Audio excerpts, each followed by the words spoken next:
Good morning बच्चों। आपने कबीर जी का पहला काव्यांश रिवाइज किया होगा, तो कंटिन्यू करते हैं। अगला काव्यांश है संतो देखो जग बोराना। अब यहाँ कबीरदास जी सज्जनों को समझाते हुए बाह्य आडंबर से पूर्ण संसार की मूर्खता पर करारा व्यंग कर रहे हैं। स्वयं को धार्मिक मानकर दूसरे धर्म से झगड़ने वाले हिंदुओं और मुसलमानों को कवि अज्ञानी मानता है। पूजा पाठ, किताब, कुरान, पीर, औलिया आदि का प्रस्तुत पद में कवि ने खंडन किया है। व्याख्या आप ध्यान से सुनेंगे।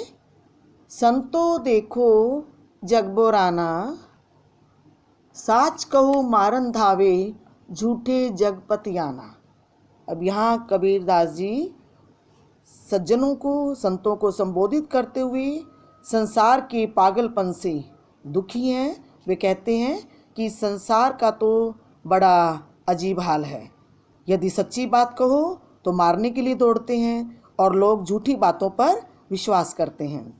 संसार के लोग सच को मानने के लिए तैयार ही नहीं। अगली पंक्तियाँ। नेमी देखा धर्मी देखा, प्रात करे असनाना, आत्म मारी पखानई पूजे, उनमें कछु न जाना। अब यहाँ कबीरदास जी क्या कहना चाह रहे हैं कि मैंने नियम और धर्म को मानने वाले बहुत से लोग देखे जो केवल प्रातःकाल उठकर स्नान कर लेने की क्रिया को ही धर्म मान बैठे हैं। आत्म तत्व की उपेक्षा करते हुए वे पत्थरों में ईश्वर को ढूंढते हैं। ऐसा करने वाले लोगों में ज्ञान का अभाव है। बहुत देखा पीर औलिया, पढ़े किताब कुराना, के मुरीद तदबीर बतावे, उनमें वह जो ज्ञान। अब यहाँ कबीरदास जी क्या कहते हैं, बहुत से पीर फकीर किताबें और कुरान पढ़कर अपने आप को धार्मिक मान लेते हैं और शिष्यों को उपाय बताने लगते हैं, जबकि सच्चाई क्या है कि उन्हें स्वयं ज्ञान नहीं, तो वो दूसरों को क्या ज्ञान देंगे। आसन मारी डिम धरी बैठे, मन में बहुत गुमाना, पीपर पाथर पूजन लागे, तीरथ गर्व भुलाना।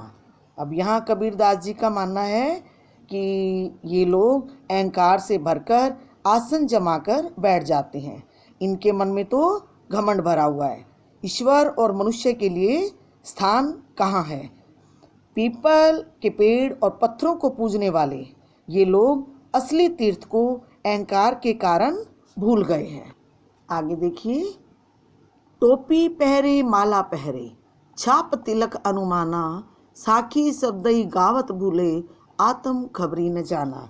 अब यहाँ कबीरदास जी ऐसे लोगों को आडंबर से युक्त बताते हुए कहते हैं कि वो टोपी पहनना, तिलक लगाना ये सब दिखावा है। साखियाँ शब्द गाते रहने से क्या लाभ, जब आत्म तत्व का अभाव है, अर्थात उनमें भीतरी ज्ञान तो है ही नहीं। हिंदू कहे मोहि राम प्यारा, तुर्क कहे रहीमाना, आपस में दो लरी लरी मुए, मर्म न काहू जाना। कबीरदास जी क्या कहते हैं कि हिंदू मुसलमान आपस में राम और रहीम के नाम पर लड़ाई झगड़े में उलझकर मर रहे हैं, पर वास्तविकता यह है कि दोनों में ही ईश्वर के रहस्य से वो अनभिज्ञ हैं और ईश्वर के अस्तित्व को पहचानते ही नहीं। घर घर मंत्र देत फिरत है, महिमा के अभिमाना, गुरु के सहित सीखे सब बूढ़े, अंतकाल पछताना। अब यहाँ कबीरदास जी ऐसे ढोंगियों के बारे में बताते हुए कहते हैं कि ये घर घर जाकर अपना मंत्र देते हैं और गुरु और मूर्ख शिष्य अकारण ही अभिमान से भरे हुए घूमते हैं। ये गुरु शिष्य सहित डूब जाते हैं और मृत्यु के बाद पश्चाताप इन्हें करना पड़ता है। अब सच्चाई यही है कि जब इन्हें खुद ही ज्ञान नहीं तो दूसरों को मंत्र देकर भगवान के बारे में वो क्या बताएंगे। और कबीरदास जी ने ऐसे ढोंगियों का पर्दाफाश किया है। कही कबीर सुनो सब संतो, ये सब धर्म भुलाना, केतिक कहा कहा नहीं माने, सहज सहज समाना। अब कबीरदास जी कहते हैं कि ये साधु संतो सुनो, ये लोग धर्म को भुला बैठे हैं। इन सभी को वो भ्रमित अहंकारी मानते हैं। और कबीरदास जी का कहना है कि इन लोगों को कितना ही कहो, कितना ही समझाओ, इनकी समझ में आता ही नहीं। कबीर के अनुसार दिखावा करना भक्ति नहीं। आत्म तत्व जो हमारे भीतर है उसे छोड़कर इधर उधर भटकते रहना तो मूर्खता है।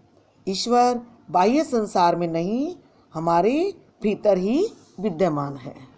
बच्चों, आज का होमवर्क है कि इस काव्यांश की व्याख्या का अभ्यास करेंगे और क्वेश्चन आंसर हम अगली वीडियो में। Thank you.